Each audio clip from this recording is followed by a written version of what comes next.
Hi, this is Emily Galvin. I'm one of the brain trainers with Summit Performance Consulting. Today I'm going to talk you through 3 ways to support your athletes through COVID-19.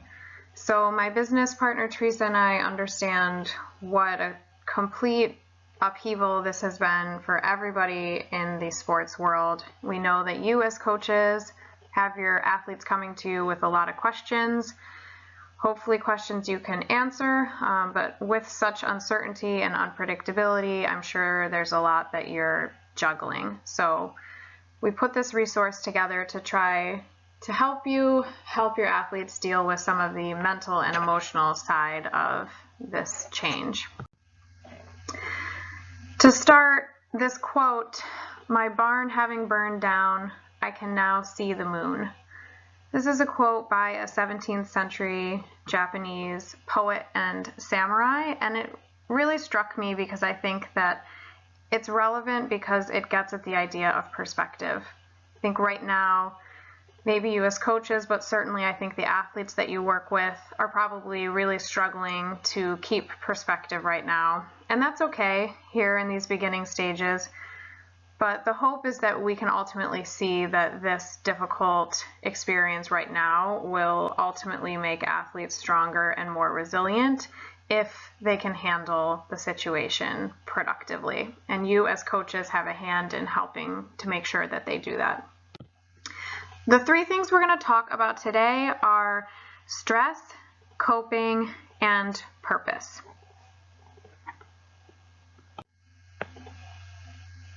It's important to try to educate your athletes about stress in sport. So stress isn't always a bad thing. It can be helpful or hurtful to performance and well-being. It depends on how athletes are perceiving the stress, the amount of stress they experience at a given time, and the amount and effectiveness of the recovery they get from the stress, and if they understand the purpose of the stress when they're experiencing it. So I think we can all agree that the amount of stress right now is huge, and helping athletes recognize how they're perceiving that, what they understand the purpose to be, which right now might be really confusing. But again, trying to help them keep perspective that this is a period of time that, while very difficult, can ultimately help them be more resilient coming out the other end. But another educational piece for athletes with stress is when trying to help them cope with it and encouraging them to try to reduce some of their stress, you can help them recognize that while they're training on their own right now, it's important to try to keep their stress down because stress can increase our chance of injury. It does that through attentional changes and through increased muscle tension. So with attentional changes, when we're under a lot of stress, we tend to narrow our focus and we sort of lose our peripheral vision. We're not kind of scanning and recognizing things in the broader environment the same way we should. That might not be as much of a problem if athletes are training in isolation, but if you're not paying attention and being mindful to the way you're training, particularly with certain kinds of sports or in some sort of weight room, that can lead to injury and lead to other problems. Increased muscle tension is really applicable when we are experiencing a lot of stress. We're just a lot more tense, and that can change the way we're doing certain motions. So athletes who are training on their own, if they're in lifting weights, if they're on an erg, if they're running, all of those biomechanics can be changed by increased stress. It can be affecting our bodies in different ways as we continue to train with that kind of tension in our bodies. So just educating your athletes that that's what stress does to our attention, that's what it does to our muscles. So try to limit that amount of stress. Stress is defined as an imbalance between your perception of a demand or a certain situation and your perceived resources to deal with that demand. So help your athletes identify what their resources are in this situation. So the situation is that our seasons as we know them have been taken away. We won't be competing. You won't be with your team to train. You won't have access to the facilities you're used to having access to. So what are the resources that athletes think they have to deal with that kind of unexpected upheaval? You can talk with them about their support network.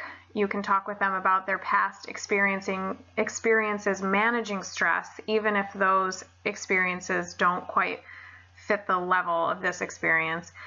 And importantly, you can talk with them about their coping skills. So coping is our second tip we want to talk about today, and coping is a really important part in combating stress. So generally, coping is conscious and effortful cognitive and behavioral efforts to deal with the perceived demands of a situation.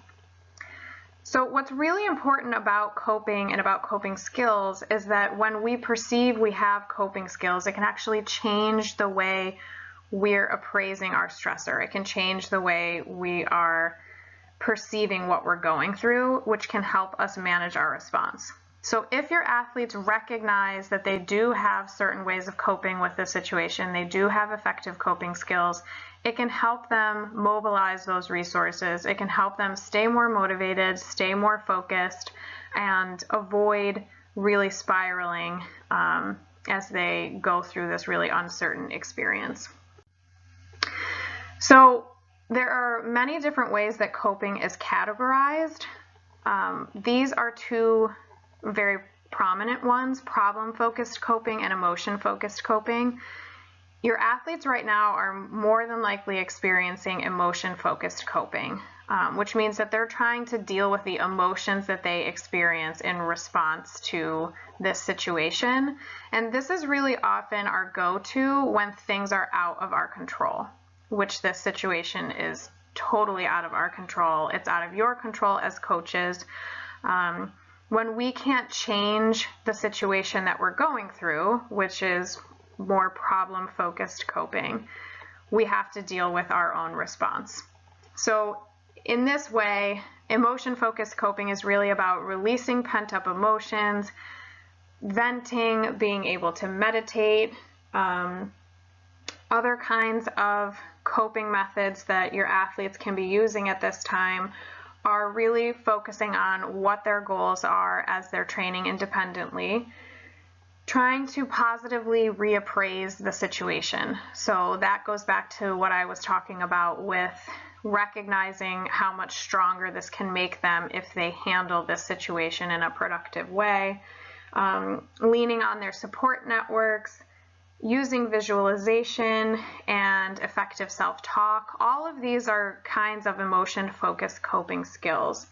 The things to look out for to try to help your athletes avoid are more negative coping skills like venting, isolation, so isolating themselves from teammates. I know that we are all going through social distancing and we're not together, but we can still make contact with each other, and that can be really important for us mentally and emotionally. So making sure to watch out for isolation and also deflection, those kinds of coping skills that aren't productive. So finally, the third way that you can support your athletes is by helping them identify their purpose. Why do you play? You can ask your athletes these simple questions to help them get at their purpose, which is something that really pushes us and motivates us in the most challenging times. So to start, you can simply challenge them to respond to this simple question: why do you play? After they respond to that, encourage them to ask the question why 3 more times, maybe 5 more times, even 7 more times. So how that might end up looking is, why do you play? I play because I love to compete. Why? Well, I love to compete because the feeling of challenging myself or the feeling of winning makes me feel good. Why? It makes me feel good because I recognize that I'm good at something or that I'm part of something bigger. Why is that important to you? So keep pushing through that. So that's something that you can either create a worksheet for your athletes and send it out. You can ask your athletes to be going through that with you if you have the opportunity to speak with them on a call.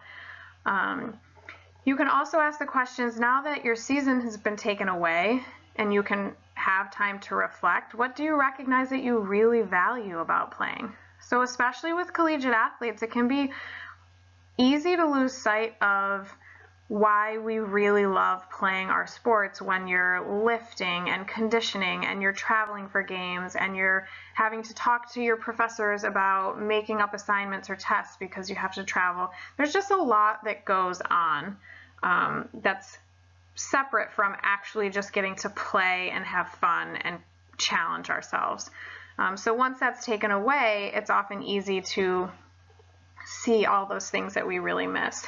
And then after responding to that, well then what will they commit to? What are they willing to commit to? And you can sort of finish that in a way that works for you and works for your team. But well then what are you willing to commit to now as you train on your own? What are you willing to commit to when we come back in the fall, or to continue to connect with your purpose for the game?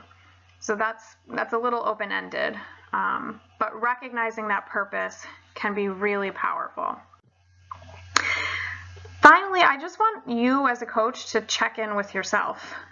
You are also dealing with a lot, especially because you're the one fielding and kind of filtering a lot of the information that you provide to your athletes. But you've also lost your season. You've also didn't expect this. It's a big change. You'll be going into your next competitive season without maybe the preparation that you anticipated, the results that you anticipated to set your new goals on. So how are you handling this? Try to check in with yourself. How are you managing your stress? Are there things that you're taking time to do every day for some self-care? And how are you doing supporting your athletes? Hopefully your response to that is, yeah, I think I'm doing great. I'm really there for them. Maybe you want to step it up a little bit. Maybe you think I'm actually supporting them so much I don't have time to support myself. And that balance is really important, because if you aren't able to be as effective with yourself as you can be, you won't be for your athletes. So try to check in with yourself and see if you want to commit to making any adjustments. So that's it. I hope this has been helpful to use these 3 tips talking about stress, coping, and identifying your purpose to help your athletes get through this really challenging and unprecedented time. If there's anything else Teresa and I can do to support you as coaches, please reach out to us directly. Our emails are on our website. You can direct message us through Instagram, which is there. And you can also look at a couple other videos we have directed toward athletes on our YouTube channel. Thank you.